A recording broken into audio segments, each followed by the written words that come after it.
Vamos a meditar en la palabra del Señor y estamos iniciando el capítulo 2. La lectura de esta noche ha sido Hechos, capítulo 2, versículo 1 al 4. La venida del Espíritu Santo. La venida del Espíritu Santo aquí se está describiendo como el cumplimiento de la promesa que hizo nuestro Señor Jesucristo a los discípulos cuando les dijo que no se vayan de Jerusalén hasta que reciban la promesa que oíste de mí, de Jesús, del Padre, el Espíritu Santo. Dentro de no pocos días serían investidos del poder del Espíritu Santo. Y vamos a nuestra lectura del día de hoy. Hechos, capítulo 2, versículo 1 dice lo siguiente: cuando llegó el día de Pentecostés, estaban todos unánimes juntos. La fiesta de Pentecostés, o el día de Pentecostés. El día de Pentecostés era el inicio de la fiesta de Pentecostés. Es una de las grandes fiestas judías que se llevaban a cabo en el tiempo antiguo. Era conocida como la fiesta de las cosechas, o de las primicias también. Era una festividad agrícola. Se desarrollaba 50 días después de la Pascua. Jesús murió en la Pascua y estuvo 40 días con sus discípulos, ¿verdad? ¿Cuánto faltaría para el día de Pentecostés? 10 días. 40 días estuvo con sus discípulos, dice, vivo, resucitado, y ascendió a los cielos. Y les dijo, no se vayan, esperen, ya viene la promesa del Padre. Tuvieron que esperar entonces algo de 10 días más para que se cumplan los 50. Y ahí es donde acontece la venida del Espíritu Santo. A eso se refiere el día de Pentecostés, una fiesta judía, la fiesta de la cosecha. Dice que el día de Pentecostés los discípulos estaban unidos en oración, escudriñando las Escrituras, y ahora pues ya se va a llevar a cabo el cumplimiento de la promesa, la venida del Espíritu Santo. Estaban expectantes, unidos, dice, en un mismo sentir los discípulos. Luego el versículo 2 ya nos va a relatar cómo se manifiesta esa venida del Espíritu Santo. Recordemos que esta venida del Espíritu Santo es un hecho histórico sin precedente. Marca el inicio de la labor de la iglesia, de ir a predicar el evangelio a toda criatura. Entonces, el versículo 2 dice lo siguiente: estaban unánimes, reunidos, promedio de 120 creyentes, discípulos, y de repente vino del cielo un estruendo como de un viento recio que soplaba, el cual llenó toda la casa donde estaban sentados. Aquí la palabra de Dios usa símbolos del Antiguo Testamento. Dice, y de repente vino del cielo un estruendo como de un viento recio que soplaba. El viento que sopla es un simbolismo que en el Antiguo Testamento mucho se usa para hacer referencia al Espíritu de Jehová o al Espíritu Santo que lo conocemos ahora. Por ejemplo, Génesis 2:6 habla que Dios hizo del polvo de la tierra al hombre y sopló de su espíritu y dio aliento de vida. El soplo de Dios que da vida. Entonces aquí el simbolismo es el soplo de Dios. El soplo de Dios representa al Espíritu Santo. Sopló un viento recio, llenó toda la habitación donde estaban, toda la casa. Otro simbolismo de que el Espíritu Santo es quien da vida es en Ezequiel capítulo 37, versículos 9 y 10. Te habla del valle de los huesos secos. Y me dijo, profetiza al Espíritu, profetiza, hijo de hombre, y di al Espíritu, así ha dicho Jehová el Señor, Espíritu, ven de los cuatro vientos y sopla sobre estos muertos y vivirán. Ezequiel dice, y profeticé como me había mandado, y entró espíritu de ellos, y vivieron, y estuvieron sobre sus pies, un ejército grande en extremo. El soplo de Dios representaba ya, anunciaba ya desde el Antiguo Testamento la obra del Espíritu Santo. Así como en el Antiguo Testamento el soplo de Dios, el Espíritu Santo para dar vida al hombre, así como para indicarle a Ezequiel que el poder del Espíritu levantaría huesos secos y les daría vida a través del soplo, aquí en el Nuevo Testamento, ya los judíos teniendo en su mente la enseñanza del Antiguo Testamento, que Dios a través de su soplo imparte su espíritu dando vida, usando ese simbolismo al cual ya estaban acostumbrados y conocían los judíos, Dios usa de esa manera. Y de repente vino del cielo un estruendo como de un viento recio que soplaba, dice. Tal vez para nosotros viento recio no nos puede sonar nada, pero para un judío que conocía la palabra de Dios, el Antiguo Testamento, viento recio le sonaba a una obra de Dios, al Espíritu de Dios, el Espíritu Santo. Y llenó la casa y estaban sentados. En ese tiempo dio vida a Adán, inició la vida en el primer hombre, ahora iniciaba a la vida la primera iglesia, con esa misión para compartir el evangelio para llevar la gran comisión. El soplo de Jehová levantó a un ejército de huesos secos. Ahora el soplo de Jehová de Dios levantaría los huesos secos de los judíos, del judaísmo, de la religión antigua, del antiguo pacto, para darle vida y formar hombres y mujeres que llevarían el evangelio a todo el mundo. En el Antiguo Testamento fue un ejército, pero ahora se levantaba un ejército para testificar de Cristo a todo el mundo. Entonces el primer simbolismo es el viento, el soplo, que representa al Espíritu Santo, que llamó la atención de todos los que estaban ahí en Jerusalén. Otro simbolismo en el versículo 3 va a usar el fuego. Dice así el versículo 3, y se les aparecieron lenguas repartidas como de fuego, asentándose sobre cada uno de ellos. El simbolismo no es la lengua, sino es el fuego. Claro, aquí la traducción Reina Valera lo ha puesto lenguas de fuego. Tal vez para no causar mucha confusión hubiera sido la traducción llamaradas de fuego, flama de fuego. Claro, aquí lo puso lenguas de fuego y como que más adelante dice otra vez lenguas, parece que fuera lo mismo, pero no. La primera dice aparecieron como llamaradas repartidas como de fuego, como flamas repartidas como de fuego.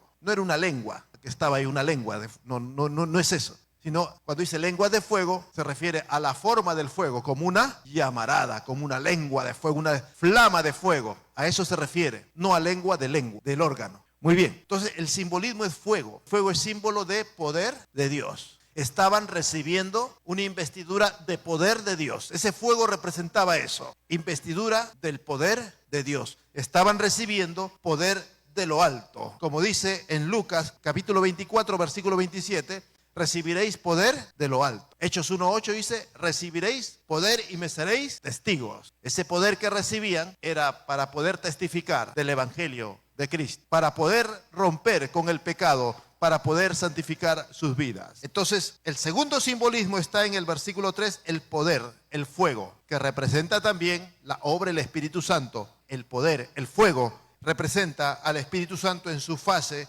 de poder de lo alto. Luego, ya en el versículo 4 nos va a hablar del efecto, la obra que está haciendo el Espíritu Santo. Luego de describir entonces a través del soplo, a través del fuego del poder, va a describirnos en el versículo 4 lo que ocurrió. Dice así el versículo 4, y fueron todos llenos del Espíritu Santo y comenzaron a hablar en otras lenguas según el Espíritu les daba que hablase. Fueron llenos todos del Espíritu Santo. Todos los creyentes presentes recibieron el Espíritu Santo. Esto es un ejemplo para nosotros, una enseñanza, y más adelante ya el apóstol Pablo en las cartas apostólicas ya lo remarca. Hemos sido sellados con el Espíritu Santo desde el momento que escuchamos y creímos en el Evangelio. Todos los que hemos creído en Cristo hemos recibido el Espíritu Santo. Por eso dice acá, y fueron llenos todos del Espíritu Santo. Bendito sea el Señor. Claro, ese tiempo, en ese momento fue un momento histórico. ¿Ellos ya habían creído en Jesús? Sí, ya habían creído,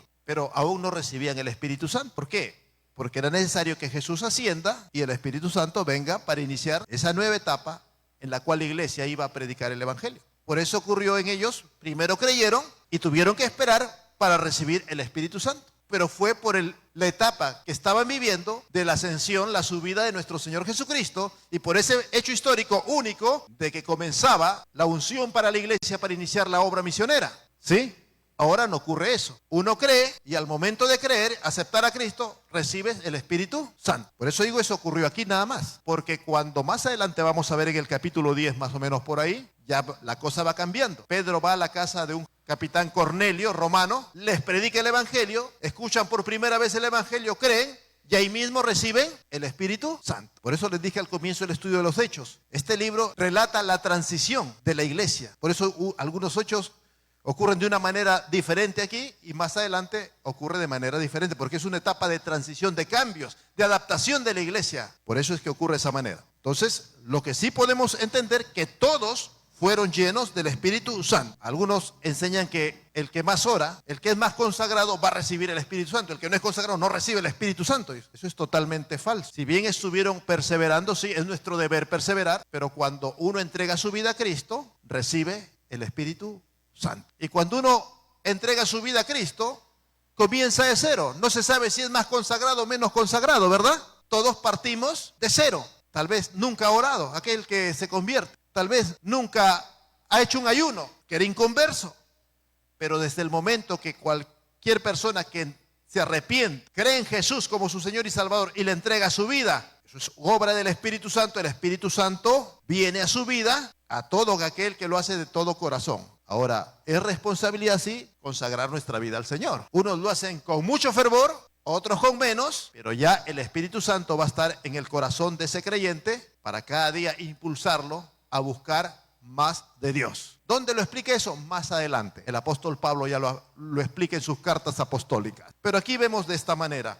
Todos fueron llenos del Espíritu Santo. Hubo llenura del Espíritu Santo. ¿Qué es la llenura del Espíritu Santo? Es cuando uno recibe el poder de Dios, recibe la investidura del carácter de Dios en nuestra vida y el poder para alejarnos del pecado, resistir al pecado. Tampoco nos hace autómatas. No es que el Espíritu Santo viene y usted lo maneja, no. Usted es libre para buscar libremente al Señor, para consagrarse libremente al Señor. Si usted no se consagra, no buscamos a Dios, apagamos al Espíritu Santo, contristamos al Espíritu Santo. Pero todo creyente que entrega su vida a Cristo, comienza la vida cristiana en fe, recibe el Espíritu Santo. Muy bien, entonces vemos aquí la llenura del Espíritu Santo, la presencia del Espíritu Santo, el carácter del Espíritu Santo, el poder del Espíritu Santo fortaleciendo a esos primeros creyentes. Y vamos a ver otra cosa aquí también, no solamente la llenura del Espíritu Santo, sino el don del Espíritu Santo, uno de los dones del Espíritu Santo, que es el don de idiomas o lengua. Amén. Dice así, y comenzaron a hablar